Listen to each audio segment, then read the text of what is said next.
Have you ever had a dream that you were so sure was real? What if you were unable to wake from that dream? How would you know the difference between the dream world and the real world? Welcome, lucid dreamers of this holographic reality, mind matrix simulation, to the Symphony of Realities podcast. Join your host, Christopher Anatra, and settle into your X, Y, and Z coordinates within space and time as we explore the meaning of consciousness and our holographic reality with our incredible guests.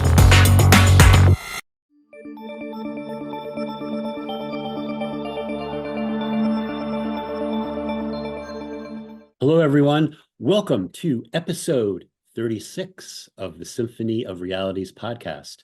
The title of this one is King Arthur and the Pendragons. And today, backed by popular demand, I have Sonia from Tree of Knowledge. Sonia, how are you doing? I'm doing great. You're still doing your adventures in Europe? Yes, I am. I'm going to be here probably longer than I thought. I've decided out of the spur that instead of going back to the US, I'm going to stay another month and I'm going to end up going to Albania. Albania, of all places. Albania, it's been drawing me. Really? So I'm going to end up there. Albania is really strange. For some reason, it's one of the places that are very rare that if you're an American passport holder, you do not need a visa and you can stay 365 days with nothing. Really? That's Yes. interesting. Okay. Yeah. So you might be there for 365 days. I don't think so, Well, but no, probably not. But I am definitely going to go there. We'll find out what's going on, why I'm being driven to go there. See what's going to happen. cool. Will Arthur be going with you? Yes, absolutely. Excellent. Excellent. Cool. All right. So everyone, we've got like a really interesting show today. Topic is a controversial one because there's a lot of information about King Arthur and the family he was part of, the Pendragon family, and all of the history about Camelot and Avalon and who was who and what did they do and etc. So Sonia's got some information to share. And of course, if you know me, I put together a PowerPoint presentation so I can remember we could talk about some certain topics right now. So what I'm going to do is I'm just going to bring up the PowerPoint. I'm going to talk about the first slide that I have, and then we're going to talk to Sonia about some of the things that she's tuning into as well. But I wanted to, before I do that, Sonia, now, like a few weeks ago, we scheduled this, and you had told me that, so you were already going to talk about King Arthur, right? Because one of your viewers had brought it up to you. Yeah, absolutely. What happened was, I had a viewer leave on my video, I think it was 186, which is the cosmic egg video, where I talk about the cosmic egg and where we are on top of that. And they just said a couple words, something about the magic sword and Arthur. And when I read those few little words, I was like, boom, I got slammed. And all this information started coming in. And I'm like, oh my God, my Arthur. I'm like, Arthur, I'm going to have to do a video on this because so much information came in. I was blown away. And then the very next morning, I got up, I went to check my emails, and there was Chris leaving me an email. Sonia, let's do a video on King Arthur and the Knights of the Round Table. And it's like, you got to be kidding me. Exactly. It's really cool how I that busted out laughing. I'm like, oh my gosh, are we in sync or what? Yeah, and as a matter of fact, too, I have some things that I want to ask you about that are going to seem to everyone like we've gone into left field, when we get to that point, but I think that they all have meaning. So we'll see how this conversation goes. I don't think it's going to go the way people think it's going to go. Yeah. We'll see. All right. I'm going to call up the PowerPoint presentation and episode 36, King Arthur and the Pendragons. The first slide on here is what I wanted to talk about first. So King Arthur, he's known as the once and future king. He lived during the 5th or 6th century, and that time period is called the Dark Ages. There are actually hundreds of years where our history is kind of wonky because I believe big things happened that the global narrative wanted to edit out. And what I wrote here, the third bullet point says, the Pendragon family, which includes King Arthur and the kingdom he created, who is a household name, right? Everybody knows King Arthur, to many, and who he exceeded all prediction models by domination and control.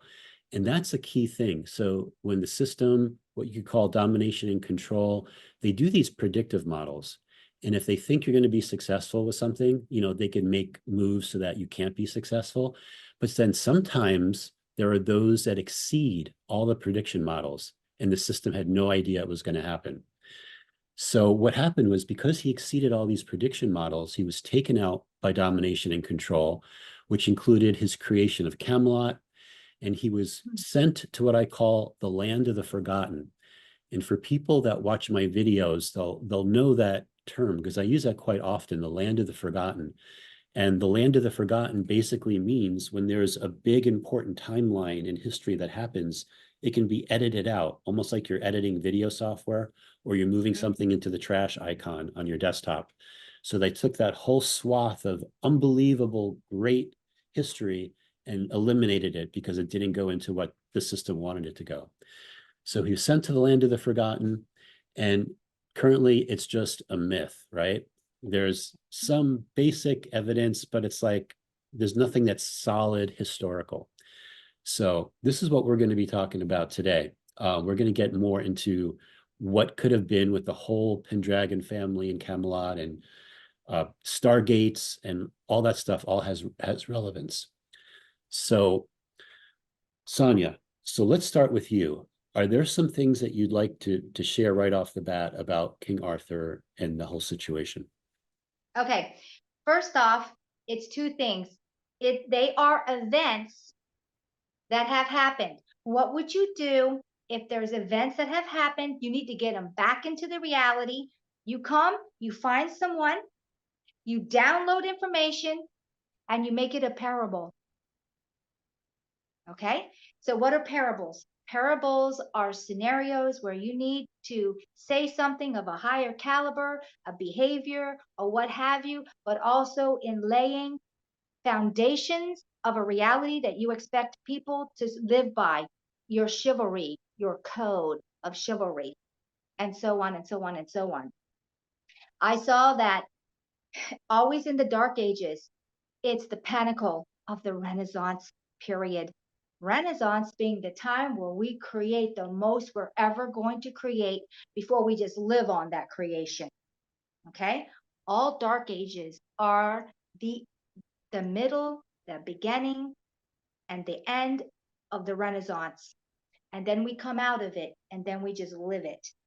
Okay? If you wanted to wipe the Dark Ages out, first you're going to say, it's the Dark Ages. Everyone didn't know anything. It doesn't matter. When in reality, it's the Renaissance. We always have a Renaissance, and then we have society after that. And what does it do to the society? So yes, absolutely. That I will say about the entire myth of King Arthur, which shouldn't be a myth, but a time frame that's forgotten. Yeah, exactly. And I just want to say something before we talk more about King Arthur. Is that an Easter Island statue behind you? This Moai statue? Yeah, the Moa. Yeah. Yes, it is. That is very cool. When I came to this Airbnb, it's done up like the islands. I have got in here in this living room a barrel. I want to show you this really quick. Let's see if you can see. Can you see this? Yeah, the barrel. Yeah.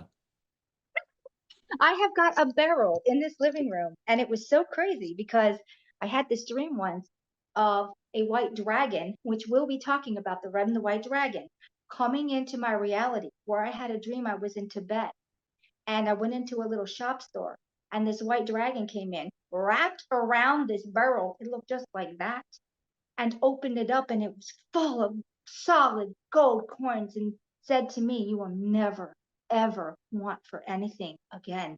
Wow. That's great. That's great. And what you said about the red and the white dragon too, I think that's going to have a lot of meaning for our conversation today. Yes, it is. And just getting back to that Easter Island statue, I had this recent really interesting situation with time changing right in front of my eyes related to those statues. Because I was doing, because we've talked about this before, right? Yes, we have. And about the hieroglyphs on the back of the statues now. And I was doing some, after we spoke, I was doing some further research, and I found that I was surprised that there were 1,036 of these statues on Easter Island. And I was like, I thought maybe there were 70 or 80. I I did didn't, too. I didn't realize there were over 1,000. So um, then I started watching this video from a woman that was talking about it. And in the video, she starts to say 1,036. And then the video gets a little garbled and she says 1,043. And then at the end of the video, she says 1,043 again. I go back online, I check, and it says that there's 1,043 of these statues. Same exact site. Wow. The number changed. So I was Wow. like, I was so confused about that. So what I did next is like, well, first of all, I'm excited it's over 1,000. So I called my girlfriend and I said, do you know how many statues there are in Easter Island? And she goes, yeah, there's over 1,000. And like, over 1,000? How did you know that? And she's like, you called me 2 days ago and told me that. And I'm like, no, I just found that out now. So these time streams are crazy. And then just the other day, I looked up the number again, and it's now 886. So like literally, there's something going on with Easter Island where the timelines are merging, and It's not just Easter Island. it's We're not just being Easter Island. edited. It's like we're it's like think of a whole entire movie on those little a frame, no frame, a frame, and Yeah, the film someone is strips. Yeah. clipping and pasting. Exactly. So it makes it so hard for us to know what is real, like what was true history. Like we can try to figure things out, we can tune into things, but what timeline are we tuning into? Hmm. There's just so much of that. Yeah, So, absolutely. And it's becoming, even with me, it's like, okay, I knew this yesterday, but it's not true today. right. Exactly. Exactly. And I just Interesting. want to say too, that dream you had about the barrel and so forth and abundance, that's great. That's wonderful. Hmm. Yeah. Hmm. May we all have dreams like that. That's amazing. Yeah. So what's the first thing you wanted to talk about related to Arthur and his family and so forth? What's one of the things that you Um, were tuning into right away? okay, one of the first things that hit me was when I had that person leave me a little bleep on my video 186, which is the cosmic egg, and I got slammed. The first thing I got slammed with is, what would you do with a populace of people who were so dumbed down and you needed to make this dark ages known, but you're going to do it through writing. You're going to do it through giving the information out to somebody so they can write about it to make a parable. Okay. So the first thing I saw was the man writing down the story of the knights. And I even wrote his name down because I'm really hideous with names. Thomas Mallory is the man's name that wrote the King Arthur parables, whatever, because they were actually just like parables. And I saw that he was getting downloads from this place that everyone seems to think is mythical, Avalon. So Avalon is a place and it's inside of this snow globe. It's being hidden, okay? It's being hidden because of this place and how it is in here. So basically, this information was given him so that we could be re-educated. It was given back far enough that everybody today, if you just say King Arthur and the Knights of the Round Table, we all know about it. And I don't care where you live in this snow globe, it's It's true. across the board, which Exactly. is why it was given at a certain time frame. So this could spread. Of course, there's a lot of deviations from there. They've made cartoons, they've made movies, they've made who knows, they've made a lot of stuff. So that's the first thing I'm going to say about it. And then I was talking about the Renaissance being the Dark Ages. And then I could dive deep into each aspect, or would you like to talk about anything before I start diving in?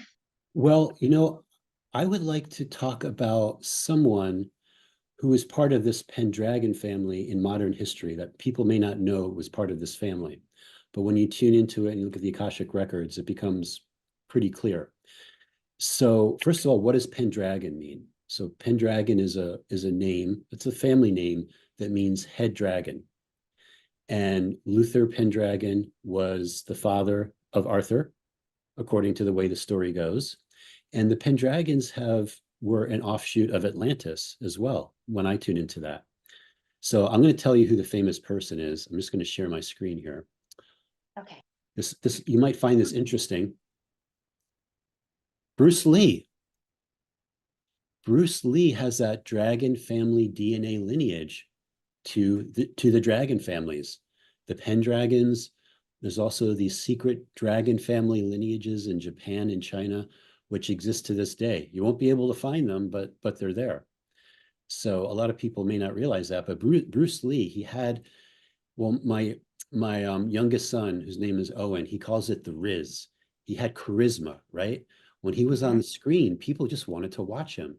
So what he did is he actually exceeded all prediction models. The system never thought he would get as popular as he did. And what happens? He became popular, and then the system had to take him out. That's right. Yeah. So I thought that was an interesting, something like Yeah. to kind of set the stage that the Pendragons have not disappeared from this reality. And every once in a while, one will come in and become famous and so forth. And they have that special DNA lineage. So, Yeah. He was actually murdered. It was oh done yeah. through he was done through the pharmaceutical companies. They gave him an overdose of one of their bioweapons, let's just call it that, biological. So basically, somebody had dropped liquid into his drink, drops, and it was from the pharmaceutical companies. It was a type of synthetic poison, like they're using now on people. And what it caused swelling of his brain, like it happened to some of the people now. It's the same stuff, basically. It was a neurotoxin. And so he went and he got what anybody would do in that day and age. I'm going to go get some aspirin. I need to fix my headache. And what it actually did was it created a cytoclone in his body. So they dropped the poison, synthetic neurotoxin, into his drink. He took it. It caused him to have a great headache. I mean, he was having the worst migraine because his brain was starting to swell. He took aspirin, just plain simple aspirin, which was the worst thing he could have ever taken because of the combination together made his brain start hemorrhaging. And that's why he died. Yeah. And actually, if he wanted to get rid of the neurotoxins, what did he need to take? Snake, venom. What do they have? What do they give you when you get bit by a snake? They give you the snake venom detox, or what is it called, like ivermectin and all of that, before it was tampered with, because even that stuff has been tampered with now. Anything coming from a pharmaceutical company is toxic. Anything from a pharmaceutical company. Yeah, I would agree with that. There's also Mandela effects regarding his death too, because some people, and it kind of gets really weird. Some people like remember him being like shot on set, and then one of his movies changed so that he was actually shot on set, and there was a funeral after. So there's all kinds of things. Mhm. I think the global narrative, based upon what you're saying, says that he overdosed, he smoked too much marijuana. Oh Yeah. my God. Yeah. Yeah, no, he didn't even do marijuana. He I wouldn't touch. don't think he would have, but yeah. No, he did not touch drugs. He did not do any of that stuff. He really did know that the body is the temple, and in order to keep the temple clean, you've got to be clean. The bottom line is that the global narrative, domination and control, does not have a lot of love for the Pendragons. No. That's that's why it all boils down to that. Yeah. Okay, so what was one of the things you wanted to talk about? Because Well, I've got a lot of things to talk about too, but I want to start with you. okay. So when I look at the character Arthur and how Arthur came into the world, Arthur's Arthur came into the world most vicariously, and it all had to do with deception from his mother. His mother was, I wrote her name down, but I don't remember what her name is. I'll have to look what her name is. I had to write names down. I suck when it comes to names. So basically, let me look at Arthur's mother's name, if I can find it. I don't know where I stuck it. Oh, Igraine. Igraine was his mother, but she was married to another man, Corlius or something like this. He was the Duke of Cornwall. So basically, Uther, which is Arthur's real father, wanted to. He saw her and had he just wanted her as soon as he saw her. They had gone somewhere like a big get together. All these people, royalty, were invited and basically saw this woman, lusted after this woman. Oh my God, I just got to have this woman. Merlin was always a big part of the Pendragon reign. So I do put this into Chinese mythology because I made that connection too, which has got to do with the dragons. This all has to do with Chinese and the Chinese lineage and where it all began. And then it got changed over to, I guess, Ireland, England, all of that. But it actually bases in China because China actually dates back farther. So it is all over the map. And why the dragons? So basically, Arthur's father is Uther Pendragon, and the mother is another queen. And he rides in over a veil of smoke. He did a metamorphosis to make him look like the man that she was married to while he was in battle. Those two were battling it out with the armies. He was slain and killed. So he takes over his form after he was slain, rides into the castle, even though he left his armies over there. They think, why would you leave all your army? Because it wasn't him. And then he violently assaulted that poor woman, a form of rape, basically. And she got pregnant but there was a price to pay because he did this and it was against natural law. You don't do these things, it goes against the code. He paid with his life shortly after that. So Um, so as you're talking too, like there's something called shape-shifting technology. yes, So it seems like absolutely. Uther. Shape-shifting technology, and we have it today. It's being used today. And all of this technology was actually, all technology was based off of everything that's here in nature. So there's one creature that does, well, actually, there's a few creatures. We've got think of the shape shifting chameleon, but we have fish, the cuttlefish, that can shape shift not only the colors that they are, but the shape of their skin. They can make themselves look like a rock or a piece of coral. They can take their smooth skin, boom, they're a coral. So this technology was mimicked through this reality toward the very beginning. And it's not the only thing. Think of Kevlar, was based off spider webs, and on it goes. Yeah, Hmm. because that leads to other things too. So like, what are we? Like these avatars, these bodies that we exist in as well. Hmm. So can these, if our higher self, has the technology, or let's say in another life we were another type of like mythical being or something like that, you would think that our higher self would have that technology to allow us to Hmm. shapeshift. But I don't think Hmm. that's something that Earth wants right now. I think No. shapeshifting is limited, although It's some people are actually, in disguises, right? yeah, we do have shapeshifters in this reality. You can call them reptilians. Oh, They have tech and they shapeshift. That's why they look human. right. But they're not the only ones. This is very old technology. So when we go back and we see, we have to go into Arthur and then how he was created and then who helped assist that. Well, I guess it would be your Merlin. Right. We have to go into why would Merlin do such a thing when he was supposed to be of a higher caliber? He was supposed to be the teacher of the Lady of the Lake, which was a mystical being. He was supposed to be the teacher of Morgan Le Fay, who was the sister of Morgause. So, and then it goes on and on and on. I mean, and then you have to look if when I was having a download and I looked into Merlin because I wanted to know about Merlin. And I'm looking into him, and I saw that he was more like a soothsayer. He would be your oracle, but he had lived for a very long, long time, thousands of years.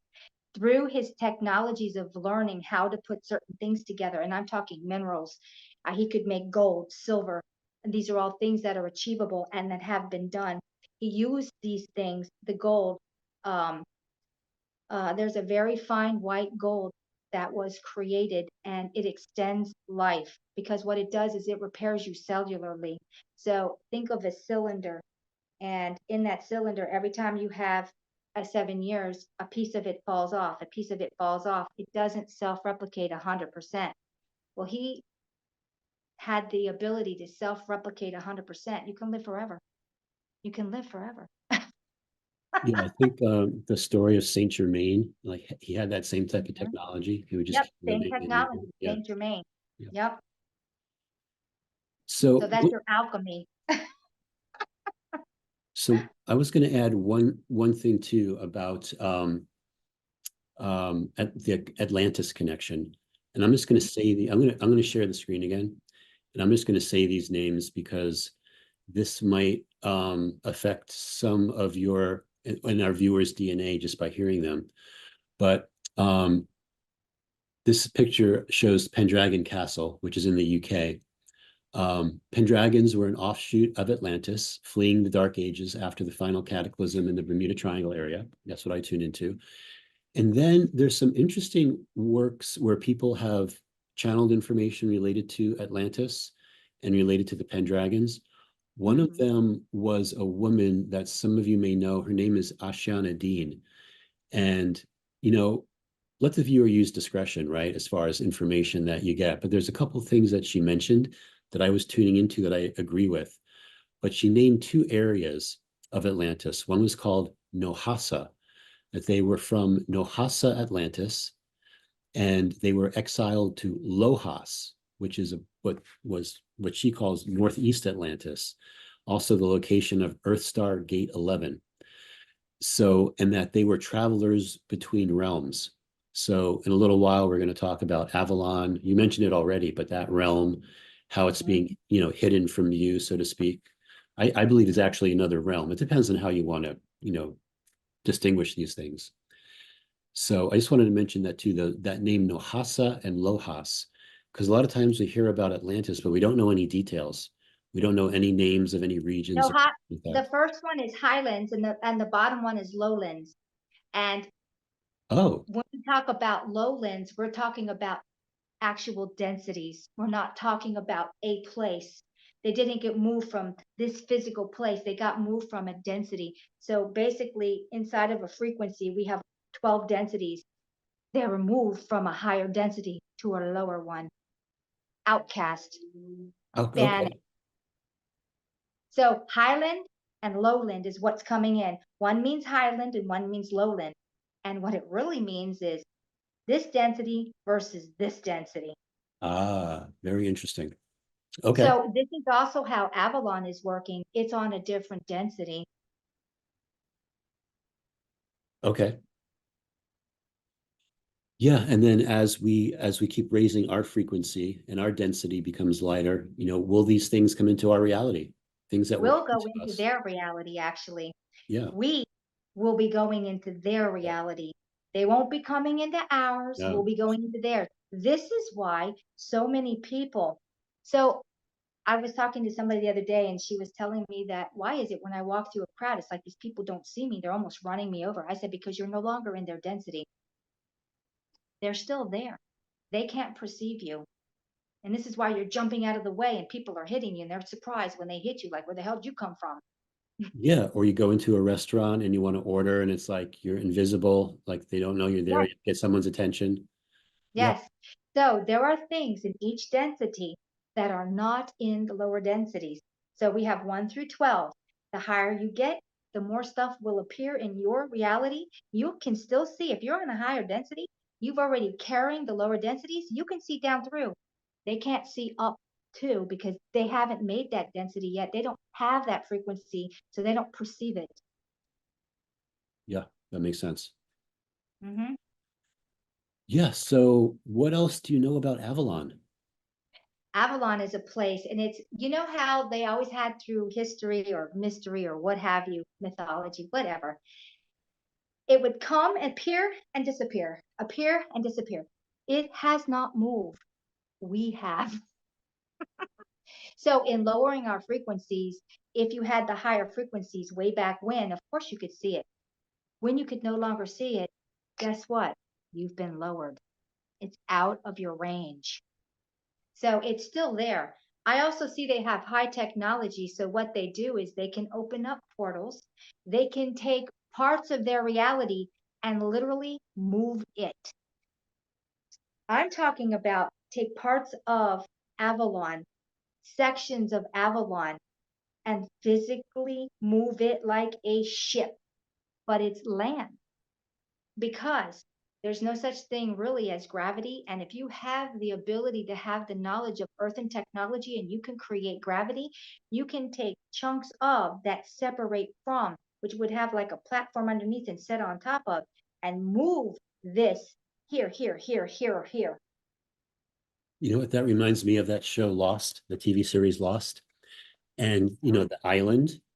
And there is, in one of the seasons or a few seasons, there was a character named Ben. And there is a scene called Ben Turns the Wheel. And basically, he was able to actually turn this big wheel, and it would actually move the island to another location. It would phase it out of one location and phase it someplace else on the planet. So, yeah, so That, it can be found. yes, yes. I saw something years ago, decades ago, and I can't remember what it was about. It was some kind of, night kind of thing. And there was this woman, and I don't remember the name of this, like it was like a B movie. And this island would appear and disappear and then appear and disappear. And they were trying to get to the island. So they had to go through all these obstacles to get to this island that was going to appear because it was timed. And it's like, oh, okay. And a long time ago, I looked into that and I was like, wow, technology. Yeah, and it's funny. It's funny too. I've been finding like really interesting soft disclosure about this. I'm just going to share another slide on the screen real quick. Um, there is the series of like fantasy books called Pendragon, of all names, called Pendragon. Yeah. They came out in the early 2000s, and basically it's about the story about Bobby Pendragon, who is a traveler between realms. And Mhm. I have to ask the question, could it be that there's actually soft disclosure in that book? But the way he travels between realms, that he goes through a train tunnel, which leads to a portal, which goes to a door, which is like a stargate. So the Mhm. stargate opens and he can go to another realm or go to a different location. And you've been in the Star City and you've been dealing with Yeah. stargates yourself. So you're starting to get a Yeah. clue as to how these things work also. Yeah, absolutely. I think it's very interesting. Every freaking star city, whether it was a minor star city or a major star city, it's, you know, we mimic everything that was Earth and technology also. So when we have these towers, and then Elon Musk comes out and says, we're going to make satellites. No, satellite towers. So basically, the major star cities sitting on the major ley lines versus the smaller star cities sitting on the smaller ley lines. Towers, satellite towers. This is where they got the idea from how this realm was actually put together at one time, because it's all technology. So it's very interesting. And the stargates, every single star city had a stargate. You wouldn't, they didn't really have roads like that. They had aqueducts. Aqueducts were most of the bridges. So the bridges weren't for vehicles or people walking across. They were for moving water, because the water was the energy. The water was the electricity. The water was the light. So they had aqueducts everywhere. And the aqueducts always came from prime water under the ground. This is what, all of a sudden you got mountains and all this water is coming out of a mountain. Coming from where? Prime water under the ground, the ocean. And rivers start with prime water. Most rivers start with a prime water source. And because so much water is coming from up out of the ground, it feeds and makes the river. But because they've been so polluted over time, you got the chemicals washing off the fields, you've got the chemtrailing, you've got everything you can imagine going into them. That's why our water is so crap. So basically, I saw that the star forts were created out of three things. You had to have the obelisk going up, which is crystalline technology going into the ether, bringing down the ether energy. Then you had the star fort, which was made out of the crystal water, which is seawater because it holds salt, and salts are crystals. This is the old um, concrete that we no longer have and what lasts forever. It's made out of salt water. And then the next thing you have the crystal or the tower, you have the building itself that's designed. Why there's so many water gargoyles or garglers is because it all dealt with the water coming in from the aqueducts, because water is the energy and why they had fountains. So all three of these things made a living star city. These are your mythical star cities. And they've been stripped of the water, stripped of the obelisks. And then the buildings themselves have been stripped down with all of the copper in them too. But the Stargate was on every single one of them. And they usually had 1 to 5 portals. They would gauge these portals. So when you're going in a portal, you can only go one way at a time. You can't use it both ways. So this would be geared to go one way at a certain time to go to whatever destination, depending on how big your starport was. And then on the other end, if somebody wanted to come in, it would be geared. Think of a spiral going one direction, really big to small, and really big to small. This is how the star portals actually work. They were based on spiral technologies. And every single star fort had these. Now think of the technology of Avalon. Avalon is also using this technology because when they create two spirals running into each other, it makes a portal in the middle, and they can portal. It can open up the size of the entire island or a portion of it, and this is how they actually move Avalon. That is very interesting. That is very interesting. It reminds me of something I was going to ask you about that you don't have any idea I was going to ask you about this. So this is one of those things where, like, to see how you remote view, so to speak, and what you get from this. But I have another slide here I'm going to bring up. So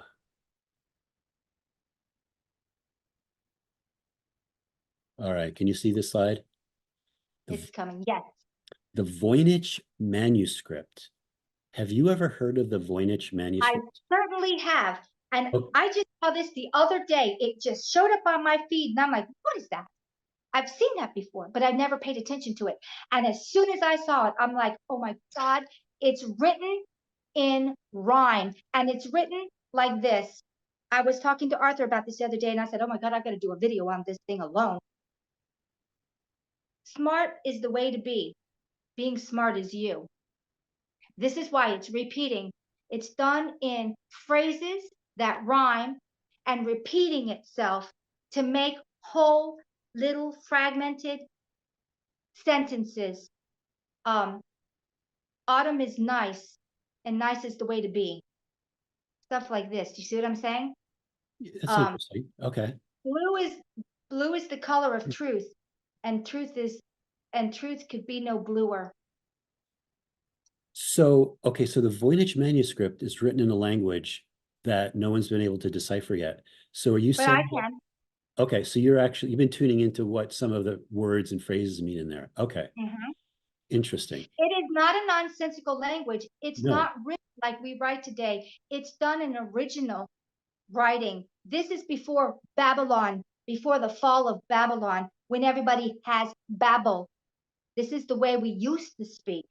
We used to speak in parables. We used to speak in rhythm and rhyme. So when you're saying these things, you're rhythmatically, just like what you do when you're, what do you call that when you're talking? The light language. This is written in a form of light language poetry. Okay, so that makes sense.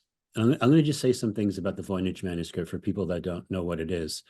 I personally found out about it a few years ago. I had no idea about this, but it's an illustrated codex dated to the early 1400s. Now, when I tune into it, I know it's going to sound weird. I'm getting it came from inner earth, or what's inner earth, another realm, so to speak. I was Agartha. getting, yeah, I was getting Telos, but yeah, I mean, but basically some one of the inner earth realms, maybe a combination of realms. It's a book of magic. It's very potent. I've heard other people talk about it, and they talk about, see, all the pages have all these different plants on it, so to speak. Mhm. And I've heard other people that have tuned into it say that they're magic plants for portal technology. Plants to make portals, which I thought is interesting. Well, yes, true. You know, when I'm always talking about the trees, and I Yeah. say, depending on the tree, the leaf of the tree depends on the frequency that it carries inside of it. So a hardwood, which is a maple tree, has 5 points or more, depending on which maple it is, or hardwood. The redwoods have the biggest leaves with the most points. Those points are actual frequencies, not densities, frequencies. So in one frequency, you have 12 densities. These trees traverse frequencies. Now, if you took some of the material from these trees, just like the Bigfoot, bite into a branch of a hardwood, and they're just gone because they match the frequency because they're half plant anyway. Plants naturally carry the frequency, which makes them portals, all of them, in trees being the big one. Why did they chop down all the trees in the realm? Let me guess, because they would match to the number 12 frequency. You know what? It's funny how in sync we are, because I was going to talk to you about giant trees. That was going to be another thing and related to the Jack and the Beanstalk story. But I know it for people like how giant trees and Jack and the Beanstalk, but it's going to make sense. I think everything that we're talking about is going to be coming full circle, and the synchronicities are right there.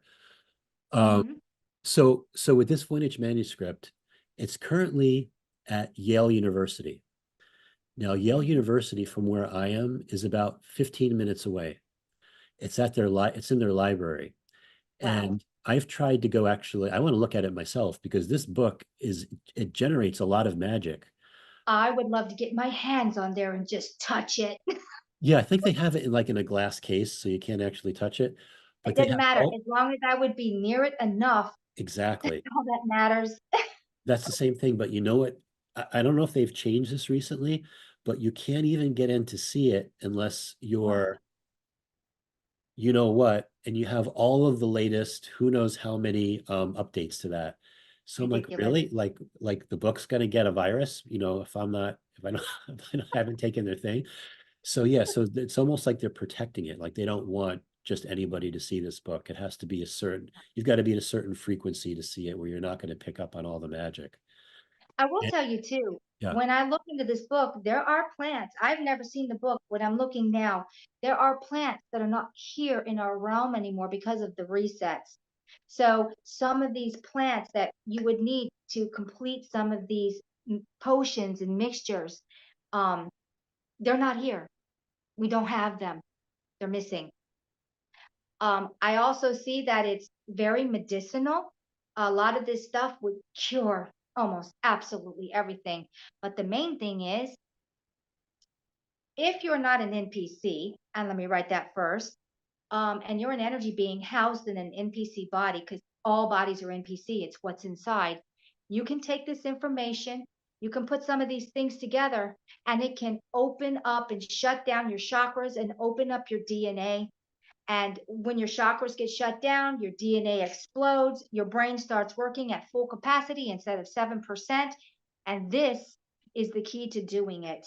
It's also a lot of, it has been somewhat scrutinized, and some of the formulas off of here, just from what the plants look like, from the Alexandria library that burned down, the scrolls that were stolen, the plants are in here. They have been identified. They have taken some of the information off of this and created your poison cocktails. interesting. And by the way, so everyone knows, as you're talking, there's a Yale has a site where they actually have each of the pages of the Voynich manuscript. I'm just Mm, cycling through them, so giving everyone like a little DNA upgrade, as we're talking. mhm. And Absolutely.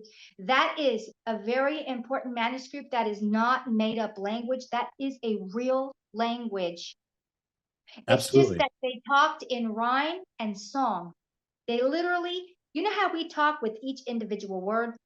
They would talk like this and it would continue and it would never break and it would always talk like this. And this is how you get to the frequency of what you're saying. That's Interesting. the difference. Interesting. So when you read this stuff, you don't break. You read it as a single sound. Yeah, I don't know how many pages there are, but all of these plants is unbelievable. Mm-hmm. Like page after Now, page. the plants are identified because of the scrolls that have been stolen, and everything was marked at one time and identified. The only ones that cannot identify it are, of course, us, because we don't have those scrolls. Okay. Now, some of the plants no longer exist in this realm, they're gone. Maybe they still exist in Avalon. They absolutely exist in Avalon and they exist in Agarthia, all of them. They were not annihilated. Yeah, a lot of They these. can, they could be regrown, but they would never survive because of all of the toxic soil that we have. We would have to literally bring back the biome to a level without the heavy metals and the nanotech in there. I mean, my God, there's so much graphene in our soil now. It's unbelievable.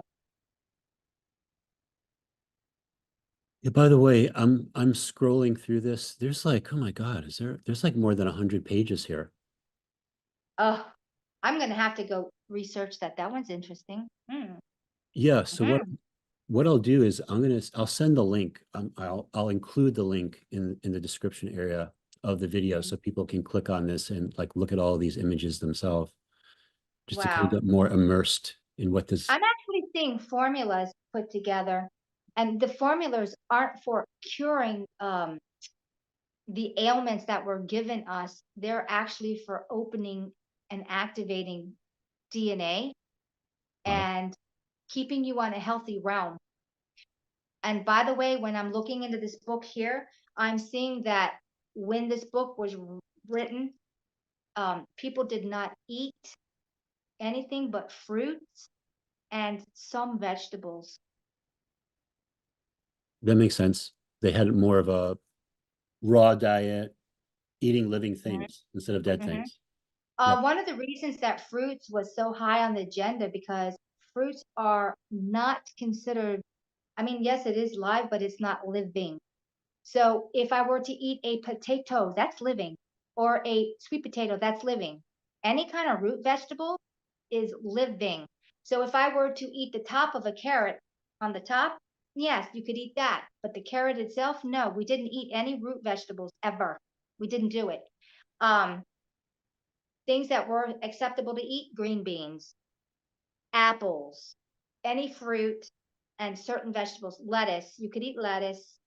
You could eat you could eat spinach and stuff like this, but you couldn't eat or destroy the root of this stuff because the living part is in the roots. And you absolutely didn't eat root vegetables. And of course we do. We do eat root vegetables.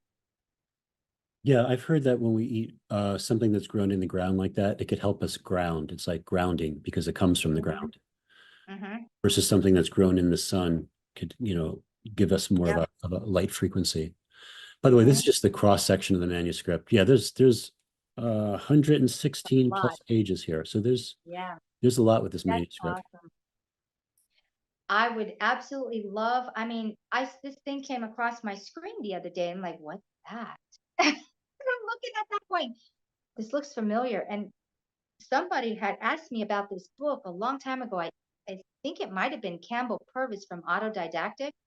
Okay. And I'm pretty sure he was Hmm. researching the book, but I was so busy it didn't grab my attention. And then the other day it came across my screen. It's like, whoa, what? It's like it was time. It was time. It's like these things want to Hmm. get your attention too. Got my attention. I just, Hmm. after a few years, all of a sudden came back to me. So to talk about it. Yeah. Yeah. And so so the book is very powerful. And when I was tuning into it, it actually emits magic. And I was getting that Yale University was using it as a battery.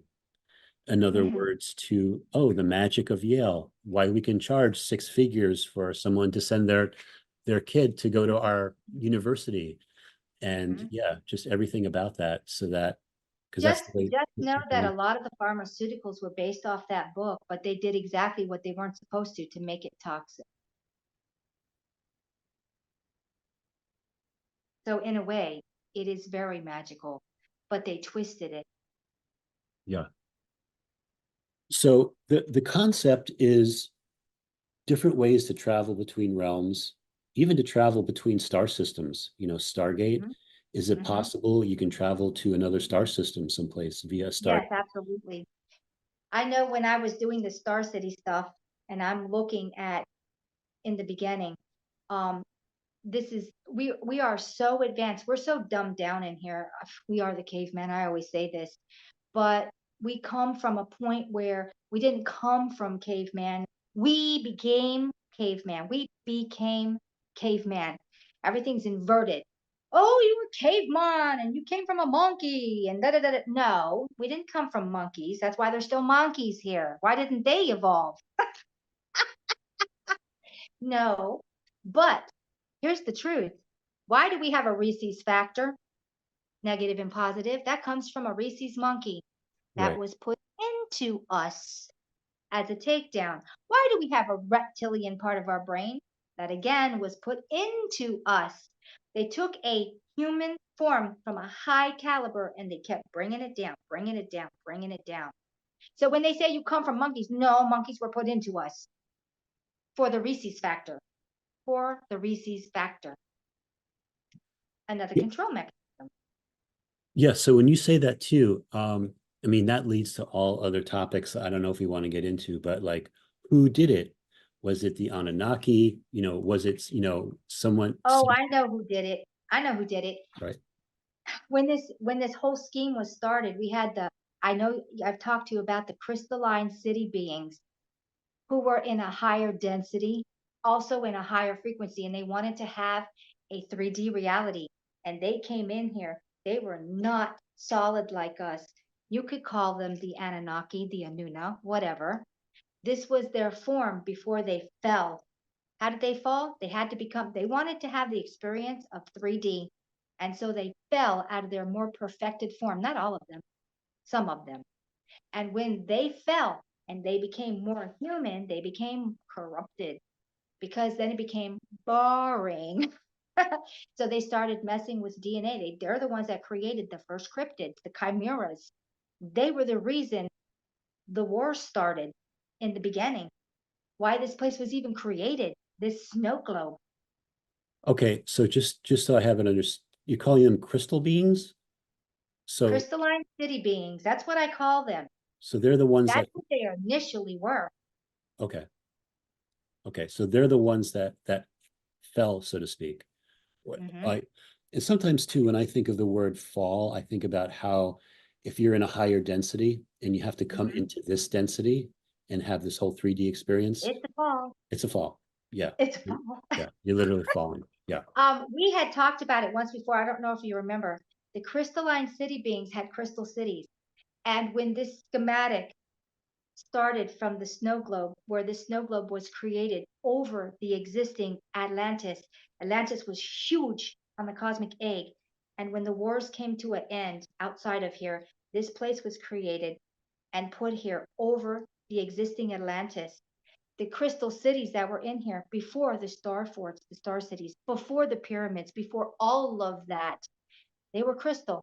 The Andara crystals were one of the casualties of the crystal cities when they were blown up with the Phoenix protocol, the electricity from underground and the electricity from the top, making that third electricity in here, creating the resets, creating the mud floods, creating the liquefaction, creating all of that reset. These were the first things that were blown up. And this material, along with others, came from the original technology of the crystal. The crystal, it doesn't matter if you melt it down. The Andara crystals are the old crystalline cities, what's left.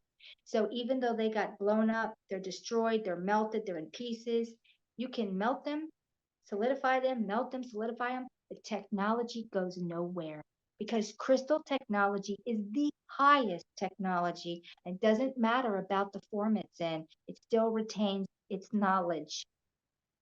Okay. Yeah. So that's the crystal being, crystal cities. These are things that are not spoken about, at No, least, yeah, no, which is no, because interesting. no one knows about them. Who's going to talk about them? They were the beginning. They were the fall. They were the judgment. When this place was created and we had our first reset because of the chimering species that had no business together. But when they started chimering technology into biology, that was such a high crime. This is what caused the first reset. This is what caused this place to become what it is. This snow globe, this Dyson sphere. This is the prison. We know how to open the prison, but no one's going to open the prison because unless somebody comes up with that DNA, when we had that talk about it with the Giza pyramid, where somebody could go to Mecca and get Right. that Ramada that's inside of that box because it's phased, it's in a density. Remember the 12 densities in a frequency? It's in a high density. When somebody finally gets to that high density, then they'll be able to go into the Vimana because they would match that frequency. And for them, that Vimana would just be there. And that's why nobody would stop them from going because all those other people wouldn't even be in that density. And all you would do is walk. All that brick around it wouldn't exist either because that's in the lower density. Okay. I'm just going to say, like, in the last 5 minutes, you've put out a lot of information. So, yeah. So my head's spinning a little bit from everything that you're saying. These are things you said before, but when Yeah. you try, in our linear brains, my linear brain anyway, where I'm trying to put everything together into nice, neat packages, sometimes it's difficult to do that because there's just so many things that I don't even know if our brain could process it. Plus, all of this history has been hidden from us. So, Yes. And this is why when we go back to the tale of King Arthur and the Knights of the Round Table, I wanted to mention all of it was based on that original reality. Um, the parables were then created. The round table represents what's in here, what big thing has been going on, the flat earth. I don't know. Round table, flat earth, in the Dyson sphere, a section of it. The round table is here. It's this Dyson sphere. It's the cross section, the middle. The knights are us. All of us that have awoken, we're the knights. The ones that can see that. We're sitting at the round table. We're a part of the round table. The grail, the holy grail, it's the DNA activation, the bloodline activation. It isn't a single person. Christ consciousness runs in every single one of us. It right. is not individualized, it's all of us. Okay? And then we go to the key. What is the key? Well, the key is you and me. It's us. The sword. The sword. What does the sword represent? The sword represents truth, justice, cutting through the dark. It's the knowledge. It's the key. The key to what? Unlocking the DNA. That's the sword. The sword is mightier than the pen. Or is the pen mightier than the sword? Which one is it? Knowledge is mightier and always will be. And the sword represented all of that. It's the key into the Brahmana, the sword into the Brahmana. Then So you go, yep, keep going. Go ahead. I was going to say the sword, Excalibur. Mhm. So I'm not sure if you were speaking about Excalibur specifically, but that's part of the Specifically, legend. Is Arthur's specifically. special? Yeah. Okay, you were. Okay. Excalibur being who gave Excalibur to King Arthur? The Lady of the Lake. The Lady of the Lake being a sorceress. Who is the Lady of the Lake? Well, she was trained by Merlin. Who is Merlin? Merlin's actually running everything. Merlin is the Matrix. Merlin is the Matrix. He's running everything. He's training everything. He is the playing field. He is giving information regardless of what we do with it. Like he gave Uther the ability to transfer himself into the husband of Arthur's wife, or Arthur's mother, not wife. So he's there and he's always doing things. He trained Morgan Le Fay. He trained the Lady of the Lake. We've got Morgan Le Fay, who's as evil as you can get. We've got the Lady of the Lake, who's as good as you can get. Because I don't have to do it, because we have to pick a side, good or evil, yin or yang. Merlin, Merlin is the machine. Merlin is the matrix, the simulated matrix, because it's sentient. So the Lady in the Lake, you know what I was tuning into? She Mhm. had mermaid technology. Of course. I was she was like a mermaid. Yeah. Yeah. Yep. So yeah, Lady in the Lake is the one that gave Arthur the sword. And I Hmm. believe the sword, the way the legend goes, was actually forged in Avalon. And that Hmm. it came into this realm to the Lady of the Lake, in the lake. Yep. The only one that could receive it was the Lady of the Lake, because she was of a high caliber, to match the high caliber of the sword. It had to be entrusted to someone who would choose who was going to get it, because Arthur really was of high caliber. He had high standards. And then if we go into the story, then you look at all of his knights. Every one of his knights represented an aspect of humanity. This is why the round table was round also. There would never be another in front of another. There would never be anything but equal footing. This is why all of the knights were on the round table, because there's no hierarchy. There never was. There was never supposed to be. Exactly. The whole purpose. No one is better than the other. Yeah, Hmm. exactly. So before I mentioned you started talking about trees and the Yes, concept of giant trees. yes. And I mentioned that we're going to talk about that and something related to Jack and the Beanstalk. But I wanted to know if you have ever heard of this place in Northern Ireland called Giant's Causeway. I've heard of it, but I don't know anything about it. Okay. I'm going to bring up a slide about Giant's Causeway, but it's in Northern Ireland. It's made up of all of these hexagonal stones. Okay. Mm. And I recently saw a video, and I'll leave a link to it below, where they were talking about giant Tree. trees and they were Hmm. talking about cross sections of plants. And on the screen here, you see a cross section of the flax plant. And in the middle, you can see all of these hexagon shapes. So Hmm. what I'm actually going to do is I'm going to blow that picture up a little bit. Hold on a second so you guys can see it a little bit better.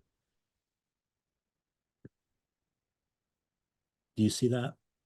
Yes, I do. Okay, Let me go grab my glasses really quick. sure. Um, right over here. Hold on. So while Sonia's getting her glasses, notice that the center of it is made up of all these hexagon type shapes. And then what we're going to do is we're going to compare that Wow. to Giant's Causeway. So this whole section in the Wow. center of the stalk, so to speak, has these shapes. Hmm. Now, modern science and geologists will tell us that places like Giant's Causeway were some kind of volcanic eruption where something Hmm. happened to cause it to be in these perfectly hexagonal shapes and so forth. So Hmm. it just things like that. It just doesn't make any sense, right? When So I was, go ahead. go ahead.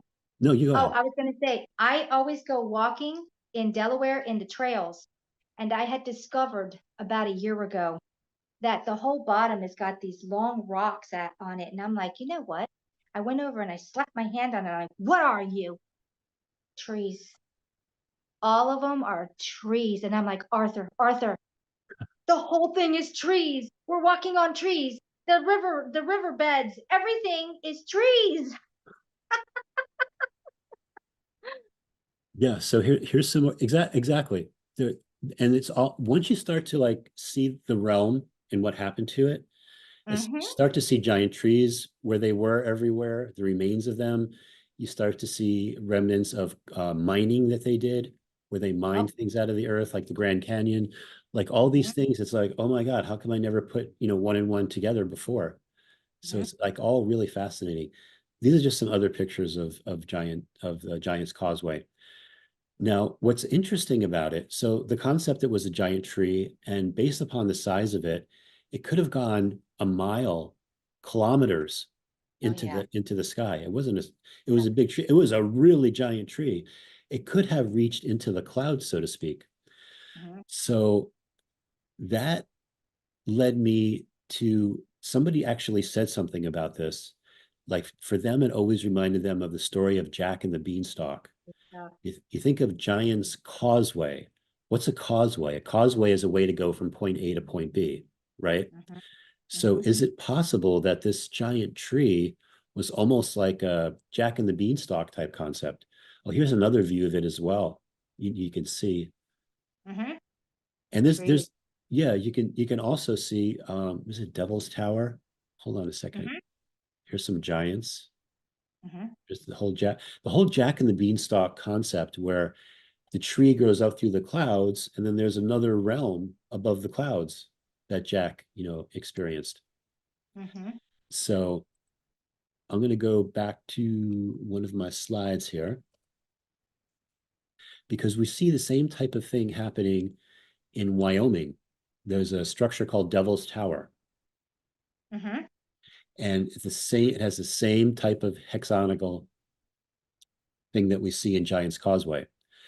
Mhm. So, yes, I wanted to get your opinion because we're talking about going between realms. Mhm. We're talking about those type of concepts. And I just wanted to know, like, when you look at Devil's Tower, and even the top of Devil's Tower is flat, like it Mhm. was cut down. Like it's Mhm. not like jagged at all. It's like they took a giant saw and just sawed the whole thing. Yes, I wanted to talk to you about the whole concept of the giant trees Okay. because I think this all has Ye- relevance.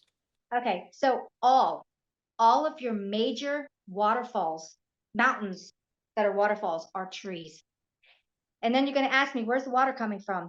There's root systems that there's a huge freshwater, prime water ocean below us.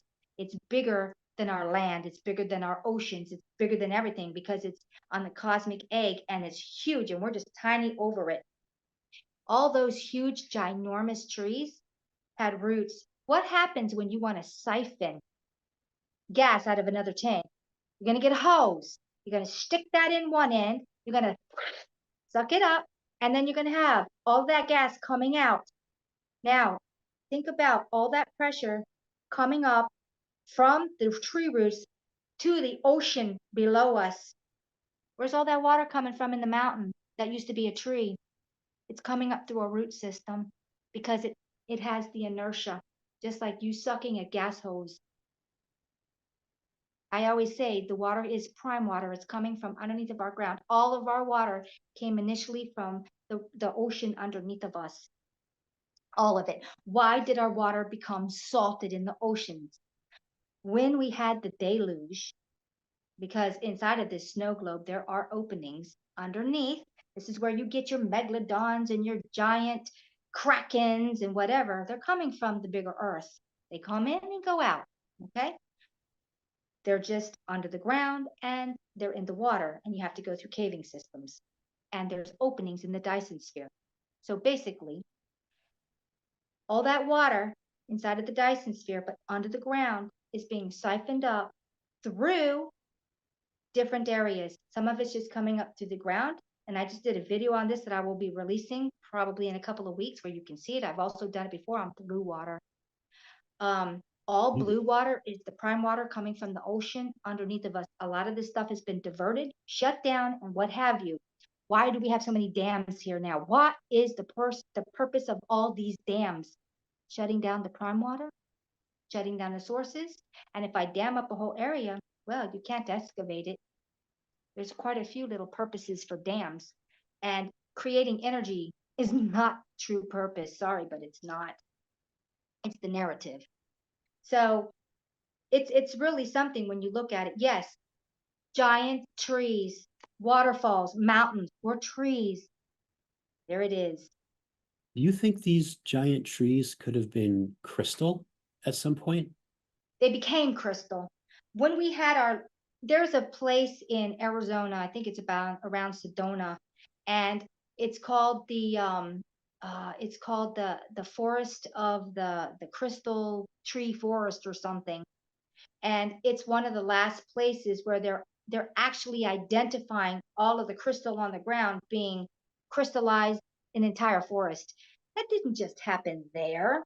It happened over this whole thing. What happened was, when I look back and I see that the water in here, none of it was salted at one time. We had big, huge beings in here. And when we had that deluge, they ended up in the water. That phoenix, it's literally Venus mechanism. It's made out of crystal. It's self-repairing. It's self-building. It's sentient.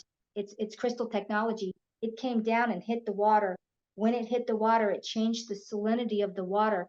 It caused petrification because it put some kind of crystal chemical into the water. And that's when all these big, huge beings were trying to get the hell out of the water because they started turning to stone instantly, like a Medusa. That is what caused the salting of the water, the beings being petrified.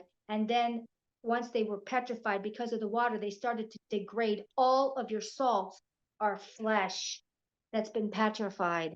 All of it, the Dead Sea salts, Himalayan sea salts, that's all living flesh that's been petrified, turned into salts. This is You what know, salts are, oceans. in the last video and the last podcast that we did, you spoke about that. And I remember somebody left a comment like it didn't make any sense or something about the salt. And it reminded me of an episode of Star Trek, the old That's right. series back in the 60s. There was these beings that got on board the Enterprise.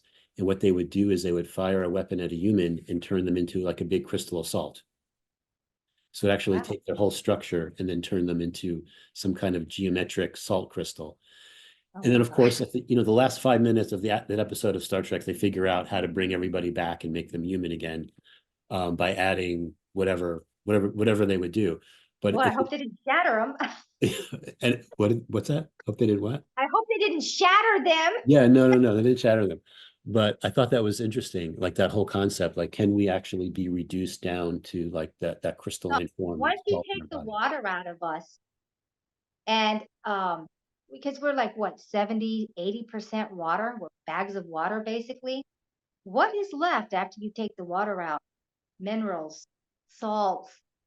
So what we comprise of minerals and salts. Yeah, and actually that's a Mandela effect. The amount of water in our bodies, when I was a kid, I was always taught that we were like 80 or 90% water. Yeah. Yeah, now what they say is that I believe men are 70% and women are 60%. Wow. No, So I didn't know that. yes, I can remember being about 80-90% yeah, water yeah, self too. same here. And you know what, out of all of our organs, you know what organ has the most water inside of it? No, which one? The lungs. Are like something Oh, like 86% water. Some huge amount of water is in our lungs. oh, which is why you can get pluribus, which is the filling up of the liquids in your lungs. What is that called again? Pluribus, Pluribus? something like that, something Okay. pluribus with that, and your lungs just fill up and you drown. Old people get it. Okay. Okay. Plurus, plurus, something Yeah. like that. So we have that crystalline structure in our lungs. And what's happening too with when we're getting all of this extra energy that's coming onto the planet, it's changing the crystalline structure in our bodies, but mostly our lungs, because our lungs have all that water. And it causes us to, some people may have congestion issues that might be Mm-hmm. blamed on not the Mm, corona of the sun, but something else, which is a yep. whole topic I won't talk about. Yeah. But That could, I do know that since we're going through this, we've talked about this body ascension, and we're going over a cycle of 12 of 7-year increments through the 12.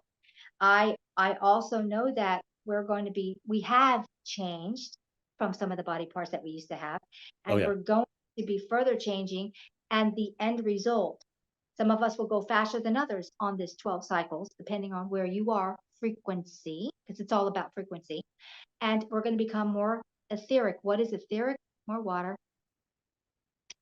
more etheric. We won't be carbon based anymore. Okay. So we I went from agree with that. crystal I to agree with that. carbon to etheric. We're leaving the 666 behind. You know, Yes, we everyone are. talks about the mark of the beast, but Yep. carbon is made up of 6 electrons, 6 neutrons, and 6 protons. So yeah, Mm-hmm. we're becoming Yep. more of a silicate base with our DNA. Yep. Yep. Absolutely. We're So I wanted to ask you too about, let's talk a little bit more about that sword. Let's talk yes. about Excalibur. And I'm just going to read what's on this slide and I'll have you like chime in. But basically, the way the legend states it is that Arthur obtained the throne by pulling a sword from an anvil sitting atop a stone that appeared in a churchyard on Christmas Eve. And that's what the legend says. Mm-hmm. Foretold by Merlin, the act could not be performed except by the true king, meaning the divinely appointed king or true heir of Uther Pendragon. Mm-hmm. And again, in this book called Voyagers, which was written by this woman named Asha Nadine, she likens Excalibur to be a battle sword that held what she calls the staff Stargate tool from the Mm-hmm. Ark of the Covenant gold box to correct Earth's tilt and vertical spin. So there's a lot of like when we start talking about Excalibur, you're going to have like the mix of information you have about it. Other people have channeled it and they have their information, what they know about Excalibur. So I wanted Mm-hmm. to know, like, what is when you tune into Excalibur, do you get anything about what this sword actually did? Was it used in battle? Did it have other No, meanings as well? it never was used in, it was never ever used in a physical battle. And Okay. it wasn't actually quite a sword like you think. It was a key. Okay. Okay, so do you remember when I was talking about that Vermana and a key? Key that can open a Stargate. But yes, yeah, keep going. Yes, the Vermana, how It's basically the same kind of dealio. And the sword wasn't this big, huge, wielding sword. It was smaller, and it was the material it's designed out of. We don't have the combination of this material. It's a well kept, high technical secret. This material, we have not developed it yet. At least we haven't. Even the dark force, whatever you want to call them, they don't have the one of the reasons alchemy became so important is because they were looking to recreate Excalibur. Okay, so they already were looking to recreate monatomic gold, which would help you sustain life almost indefinitely because it would be a sequence inhibitor. So that cylinder wouldn't be going off and you could stay young forever, literally. But all of that was done. All of the chemicals and everything, they were looking for creating the material the sword was made out of. You're never going to hear this stuff because this is really top secret. This was one of the most important things to get developed out of here because it's actually one of the keys to get out of the dome. And it had nothing to do with fighting, except it had everything to do with who was going to wield the key. You had to be of a high caliber being, which means that your frequency was going to be pretty damn high. And if you have a high frequency, there are things you will not do. You will not succumb to greed. You will not rape, pillage. You will not murder. You will not do a lot of things. Okay. So the material the sword was made out of was a Mhm. special kind of alchemized Yes. metal or Yeah, it was a cross between crystal and metal. This is why they never got the combination right, because they did not know how to make the crystal hold a form with metal. There is a formula that I'm not going to say how to do it because I'm seeing how to do it. There's no way I'm divulging that. There is a formula that you can take A, certain metals, B, crystal, and then C, the missing component, which I'm not going to say what it is, but I will give you a hint. We're talking about trees, right? What do trees have? What's the Yeah, life of a tree? What's maybe. the blood of a Yeah, tree? maybe the sap. There you go. Why were all the big trees chopped down, you ask me? Oh, exactly. That's the other thing. Why were they all chopped down? Exactly. Keep going. So, one of the components to make this sword was a specific tree sap because it held the highest frequency in the sap. You need that sap to make this sword. Who chopped down the big trees? Wasn't the ones in here. What if you needed to make sure you couldn't get out of the prison? Yeah, and I believe that that life force in those giant trees was a type of ambrosia that other beings could use to extend their life, Absolutely. to heal themselves, all these other Because things. Yeah, it all had to do with the frequency that it carried. If you could combine through your technologies that sap, what couldn't you do? This is why alchemy became so important. What were they looking for? The elixir of life?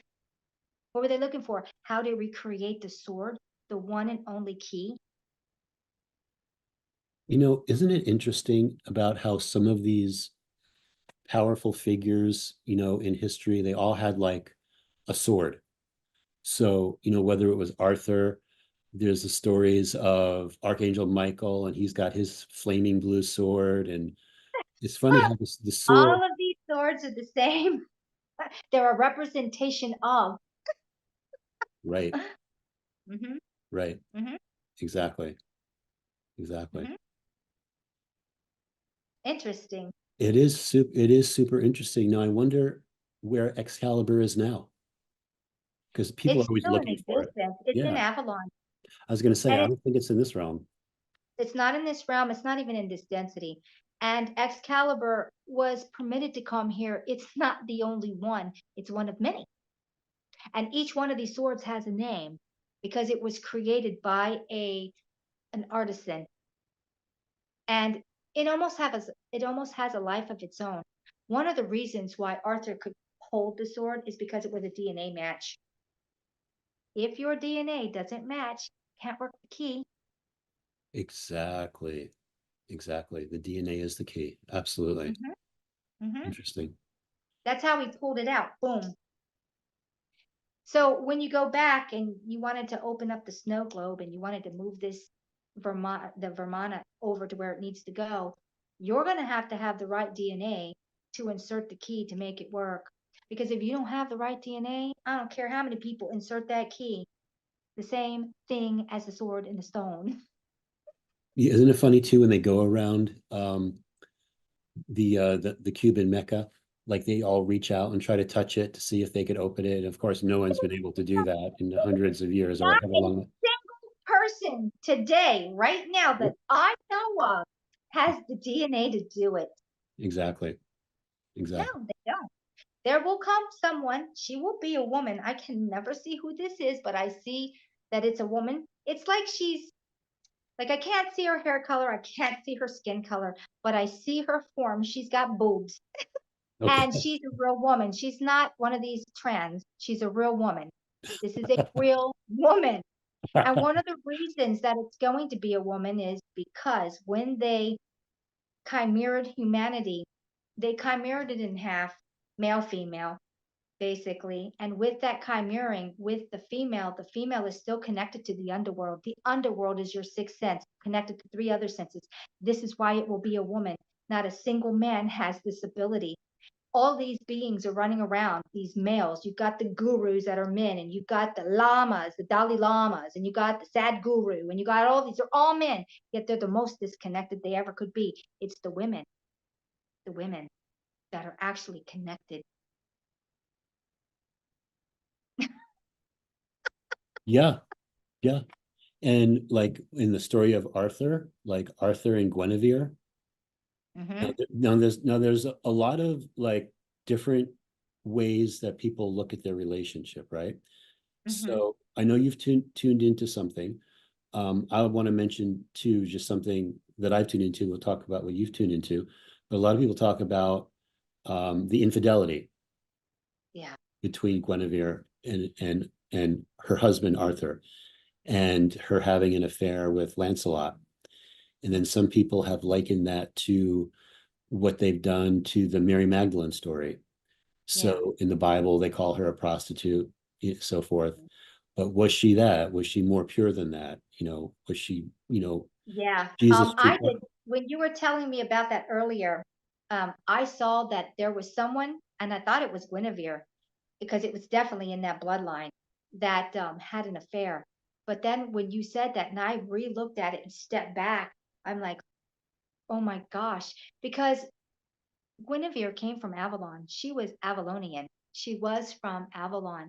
She would have high caliber. The reason they deemed her the most beautiful in the land is because she was from Avalon and her DNA was set up higher, which means that there was no imperfections in her body, in her face, in her hair, in her mannerisms. She did not have the personality to do such a thing because of where she came from, because of where her DNA is, because of the density she was in. When she came back down to the lower density, which was a choice on her behalf, yeah, they demonized her. I do know that Avalon is waiting for everyone. It's not just this mythical place, it's an entire density. So when you say it's just Avalon, the island, no, think bigger than that. Avalon, the density, because everything on that density inside of the frequency is running Avalon.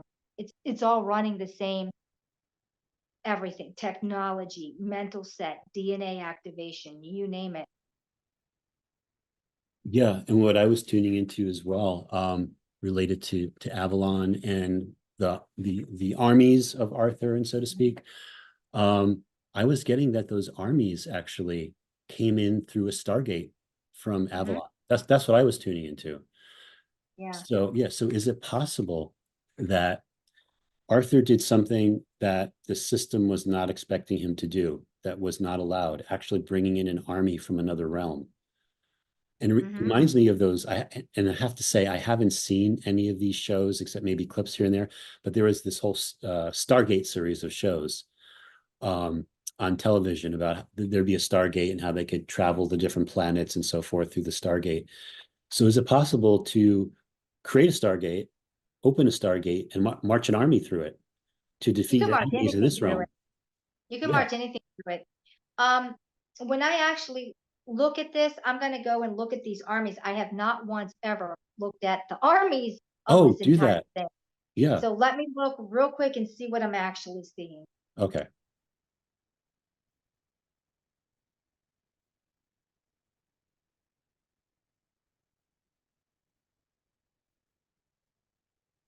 Mm.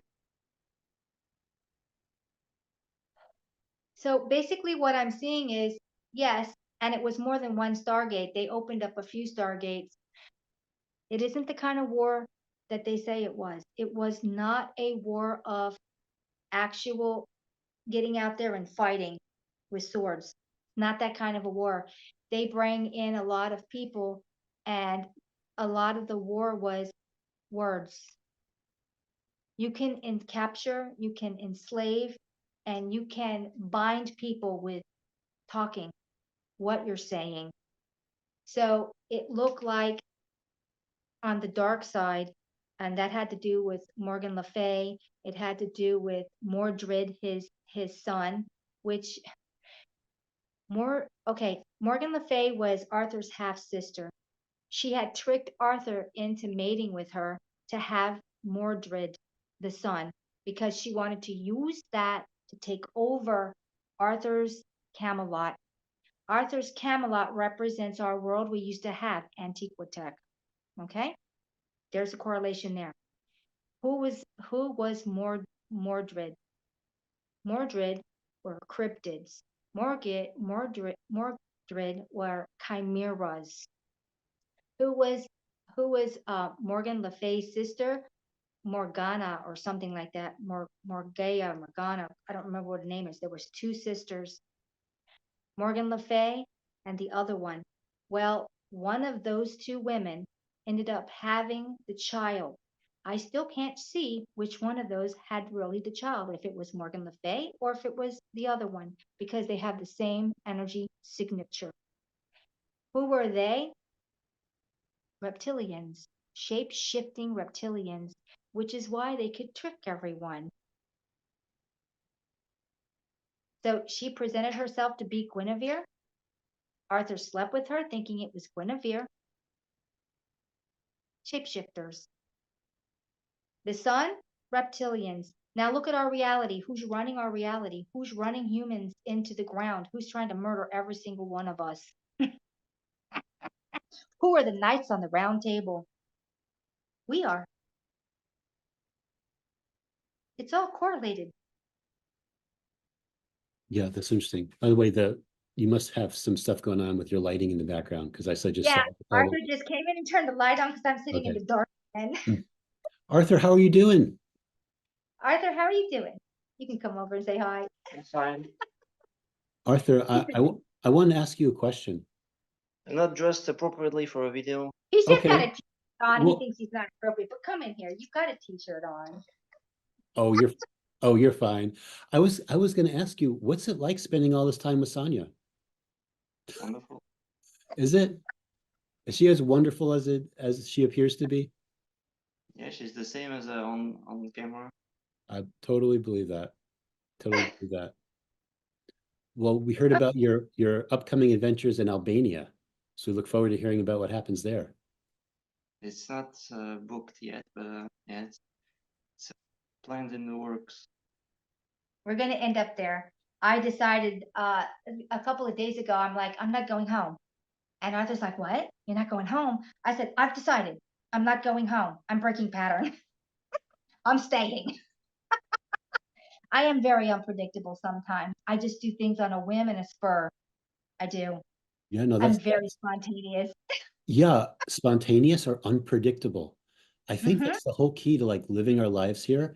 So the system can't figure out what we're going to do, is we have to be unpredictable. We have to make these decisions that we're not expected to make. And that's what leads to these new adventures that we have. Yes, it is. Yes, it Yeah. is. Yes, it is. For that, you have to keep it to yourself and not tell in advance. But I've got a big mouth, so I'll just announce it. Yeah. I mean, we don't know any details, but once you've gone Mhm, there and done the work, wherever that might be, it's a big country. mhm, Yeah, it's going to mhm. be very interesting to hear what you've discovered. So looking Yes, forward to it. I'm really excited about going. I didn't know anything about it. Arthur's like, well, let's look into it. So today, instead of doing anything, we started watching YouTubers that have been to Albania and their take on it. We knew nothing really. I just, So after watching them, I'm like, oh yeah, we're going there. I mean, it's the only place where an American citizen can go for 365 days without a visa, just a regular passport. Yeah, that's great. Yeah. That's But the great. whole thing with Arthur is, Arthur grounds me. I bounce. I bounce all day long. I bounce. I bounce. I bounce. I could tell. I could tell. And Arthur grounds me. I'm like a balloon, and he pulls me down to earth. That's good. I see you forgot to drink.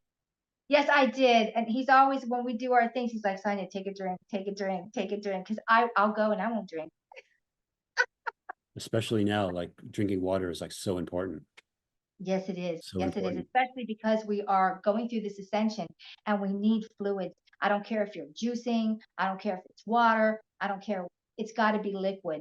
Right. Or even if you're eating something like a pudding that's more organic or something, Right. more liquid and lots of fruits. Yeah, and I'm always keeping like a big bottle of water next to me just because like Oh yeah, I literally don't feel good unless I'm drinking throughout the day. me too. I mean, everything just seizes inside of me if I don't have liquid. I mean, it's terrible. So I've got to drink. And Arthur's like, you drink a lot. I'm like, I know I do. Yeah, no, that's good. That's good. So yeah, we can continue talking. There's a couple of things I want to slam in real quick. Yes, do that, On please. Do that, please. so basically, Guinevere, that whole thing with Guinevere and the takedown, it was the first initial link into the takedown of Camelot. but really it started before that with Morgan Le Fay, which represented the reptilians. And it was a big plot to take down Camelot because Camelot was the ideal. I mean, I wrote down a couple of things. I looked up the author, not Arthur, of this, who made this book. And he wrote down, there's a couple of things I wrote down, which were their, I can find it again. Their rules, their chivalry rules. No, Okay, this is one was, you can read this. Can you read this, or I have to get my glasses? The code of chivalry: 1, no murder, assault. No assault, no murder. Number What? one. this is Camelot you're talking about. It's Camelot. Okay. These were the rules. Okay. 2, no treason. Then it says country, king. Okay, no treason. Oh, I might have to get my glasses on to read that. It's horrible. So basically, no murder, no assault, no treason, country or king. Number 3, no cruelty to women and nothing but mercy for women, because women were the conduits for the inner world, for the underworld, as you would put it. Okay, the next one, number 4, was to help all women, whether they were young, whether they were teenagers, whether they were of mid-age, old age, it didn't matter. You helped all women. And I mean on every category: food, money, shelter, whatever. You were there for women. Women were the number one thing in Camelot. They were put up on a pedestal, and they were put up because they were the ones that could go to the underworld world. They were the oracles. They were the soothsayers. They were the seers, and they were the healers. Okay, next one was never harm women. Again, another one, never harm women. No fights, no arguments, no battles over worldly goods or love. That's a big one. So if you're going to be holding this in Camelot, that no fights or battles or anything would ever come, and it was over worldly goods, which is financial gain, any kind of gain, and love. Do you think for 1 minute that Guinevere would have cheated on Arthur when that's one of the main commandments of Camelot? No. No. Then the next one is fear God and maintain highness. The fear of God and maintain highness. So basically, when I look into when that was said, it doesn't mean fear your God. It means basically go to the standard of be a God like yourself that you are. Be the God that you are of a higher caliber. Now, think about this. If these were the foundations of Camelot, do you think they're going to go into a physical war? Stab, stab, stab. Not really. That also got twisted. So when armies came in, it wasn't armies with swords. It was armies of knowledge, talking, changing the mindset. The only way you're going to change a realm is here. This is just a reflection of here. And there may have even brought in technology that would raise people's frequency as well. Yep. 'Cause I've heard of the Tartarians actually had these types of generators. Some were called IQ generators. They could actually generate this frequency that would make people smarter. So it'd be interesting if Cool. if you were to go to Camelot, if it would actually be generating these frequencies to just put you into that mindset to just naturally Yeah. raise your frequency. Well, what I see is they had the ability to shut down the chakras. So when you shut down the chakra system, which are governors governing what you say, parts of your brain. So why do we use 7% of our brain? Some of us don't even use that much because of the chakra system that was put in as a shutdown, a lockdown. Where you have the technology, you shut down the chakra system. Those governors come off. What's going to happen? You're going to become brilliant. Yeah, everything starts to change when we change into the chakras combine, we become like a pillar of light. Yep, That's the whole that's it. concept, just Yep. one thing. Once those chakras are down and you are working as a full unit energy being with north and south poles, I call it positive and negative. because we all are like a magnet with the positive and negative. That's what runs our entire system. And you have a true Kundalini rising, which, if you have a Kundalini rising now and you have a chakra system in, you're creating a death scenario. Those chakras will prevent that Kundalini, which is your spinal fluid going from the bottom, coiled on the bottom, to go up. It's supposed to be running like this, but the chakra systems stop it. And that's why it's coiled on the bottom. And this is why you don't have a lot of these abilities, which runs the brain. So you do this Kundalini rising and you got a chakra system in. The chakras will prevent it. It'll get stuck in one of those. You will short circuit. So there's a lot of stuff in the new age truther movement that I'm going, are you crazy? You need to get rid of the chakra system first before you do anything with your Kundalini, because then it can run like it should be, fully running your energy being as you are an energy being inside of this avatar. Right. Mm-hmm. Well, I'll tell you, we've covered a lot of ground. We talked about, not just King Arthur, the Pendragons, but we went into giant trees and the Voynich manuscript and so forth. Was there anything else that you wanted to cover, Sonia, before we conclude our podcast Let me look today? at my notes real quick, because I did do a bunch of notes on King Arthur because I find it so intriguing.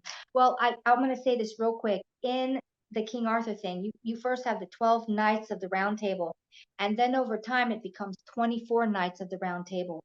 So this shows you one thing: it's generational.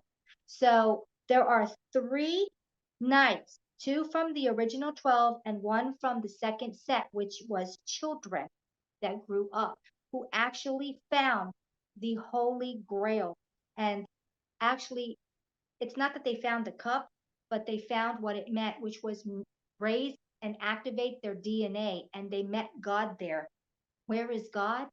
God is inside of you. And when you raise your being, you take down the chakra system, your brain is fully functioning, and you're working as a whole unit with your Kundalini, you know where you're going to find God? You're going to find out you are God. And those 3, I wrote it down. Let me see the 3 that, okay, so 2 from the old original 12 were Percival, who found the Holy Grail, and Bors of Younger. So he was the other, Sir Bors of Younger, Sir Percival. The third one was Lancelot's son, and that was Galahad, Sir Galahad. This is showing it's generational in this story. This isn't just about a single generation, it's multi-generational. Okay, so when you say they found the Holy Grail, are you saying they figured out how to turn on their DNA, Yes. reactivate these strands? Yes. Okay. Yes. Yes. How did they find Christ? They found Christ consciousness. They found their God, that they were God. They're the only ones that came upon the Holy Grail, and the Holy Grail being the DNA activation. So with all that said, it makes sense that the system would want to write them out of history, so to speak, right? Yeah. And turn it Yes, into a myth. absolutely. We can't have that. No, can't have that. So, and that's really important, because all of us who are the knights, we are. Where's the round table? Here, this reality. interesting. What are we looking for? The Holy Grail. And we're all on the brink of finding it and activating it. Yeah, we're on the biggest adventure of all, and we don't even know it. Exactly. This is the best time, I think, in the history of the world to be alive. Literally, it's the best time. Mm-hmm. So I want to ask you about something people talk about Arthur. They call him the once and future king, because some people believe that he's going to come back into this realm. Do you have any viewpoints or feelings about that? No, but I sure can look. Okay. Let me go for it. Let me see. Oh, Arthur is the representation of humanity. It isn't a single being. It's all of us. We are all Arthur. We're all Percival. We're all of these attributes. Every one of the knights on the round table are us. We have all of these attributes. So I'm seeing Arthur as you, me, all of us. I see Guinevere as me, you, all of you out there. We play every part. Yeah, that makes sense. Mhm. And for people that are like looking for like a certain savior to come back, oh, this person's going to come back and save us. No, It's us. you know who's going to save you? You are. You're going to save yourself. Your Superman is you. You are Superman and Superwomen. Yeah. Yeah. Superman and Wonder Woman. Yep, Wonder Woman. Yeah. Isn't it funny how Wonder Woman came from a mysterious island that disappears? That is quite fascinating, right? Yeah. I think called Paradise Island, but yeah, Yeah, Paradise Avalon. right. Exactly. Exactly. And she's in an invisible plane. Now let me guess. Invisible. What is invisible? Invisible. Higher frequency because we can't see up into that frequency, but we can look down into the frequencies we carry. And if we don't carry those densities inside of that frequency, you are as invisible as you get. Yeah. Exactly. Mhm. Yeah, and one of the things that I talk about, and I recently on a previous podcast, I spoke with a woman named Karen, and her whole thing is about removing these distortions that we have in our field. And when we remove the distortions, and it's naturally helps us rise in our frequency. It's almost like those big hot air balloons. You take off the weights, and the hot air balloon goes up into the sky. Yeah, getting rid of those Distortion, things. distortion, distortion, distortion. I'm seeing that the distortions are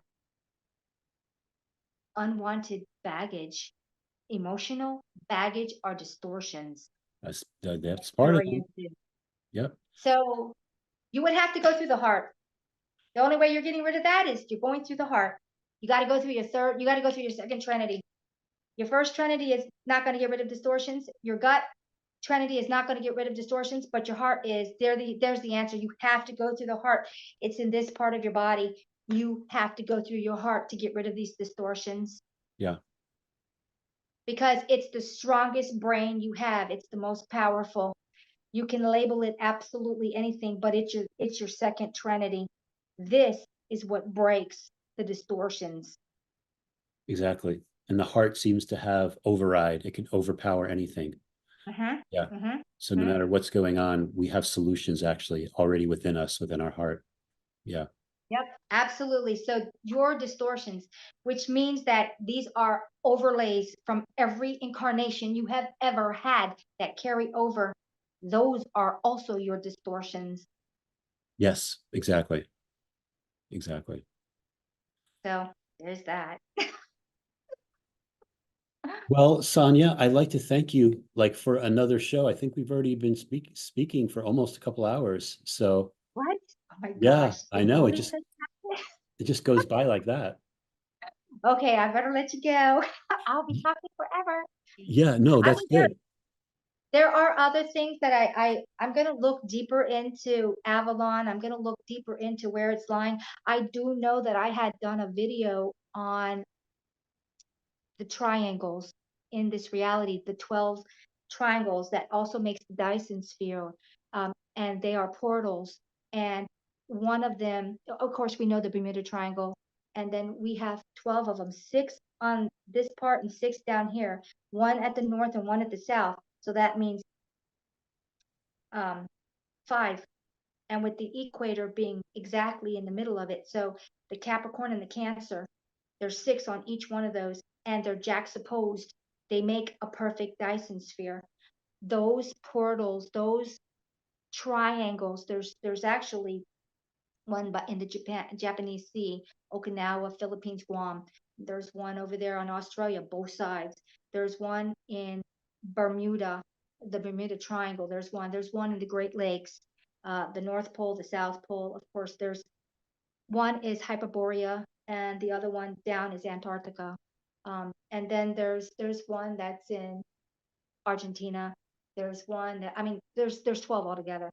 Well, I was looking into this and I found one of the places that Avalon lies is on the bottom of South America, across from Argentina, in the ocean.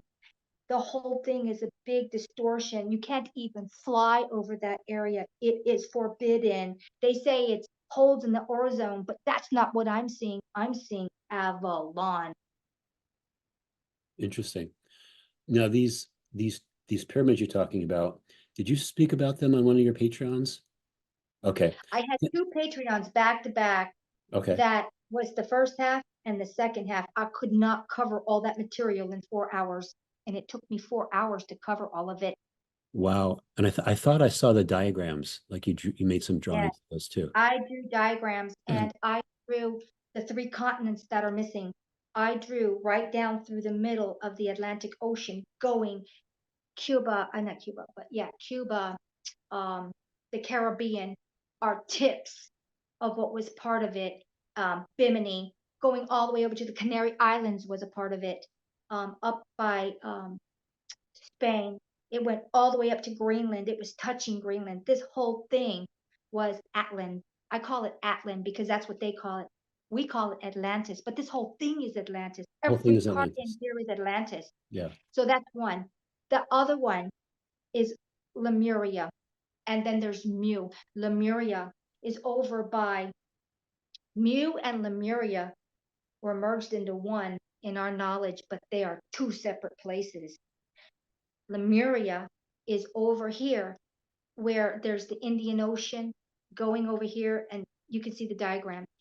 Mu, which is not Lemuria, comprised of Fiji, Hawaiian Islands, Samoa, and a whole bunch of islands. Those are what's left of it. There are triangles in each one of those. When we had the deluge, boom, it went under the water. Nothing sank. The water rose. There are huge epicenters underneath of the water, pyramidal systems. I mean, we could talk about that. That's just huge, where in each pyramid there's a hand with a crystal ball inside of it. That was the crystalline technology. It's the same stuff that the crystal skulls are created out of, the real crystal skulls. It's the same technology. It's what this dome's made out of. It's what the phoenix is made out of. It's all in communication together. One of the reasons the crystal skulls were put everywhere was so it could keep an eye on mankind and see when the reset would happen again, because it's your radios. Yeah, that's I talk about these statues that have been appearing. To me, they're Mandela effects with crystal eyes, like Same. statues with actual eyes made out of crystal, right? That I've never saw before. Yeah. How they can remote view. Watchers, watching. Yeah.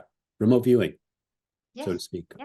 from elsewhere. But anyway, that you've got to watch those 2 videos. They're long. Okay. Yeah, I'm sure like when I watch it, that'll make more sense. I haven't a chance to watch them yet. I just saw the diagrams, like, oh, what's this Yeah, about? they're long. They're long. And I start diving deep on some of that stuff, and it's like I need to talk about this stuff. Everything is interwoven. There's so much material to cover. I could do video after video after video, and I will never talk about the same subject. That's great. So, Well, Sonia, hey, thank Chris, you. we better go, or I'll keep talking your ears off. No, it's no problem. We'll have you on again soon. I'm sure there'll be another Okay. synchronistic event where we want to talk about the same thing that'll come up into our realities, which will be great. That was really ironic, wasn't it? It was so ironic, that and the Voynich manuscript and talking about giant trees and Yeah. portals and going, yeah, stargates and all these different things. So yeah, really was. Okay, Chris, I thank you very much for having me again. And I will be posting this video whenever you give it to me. Sounds good. All right, everyone. Thank you for watching. Until next time, take care.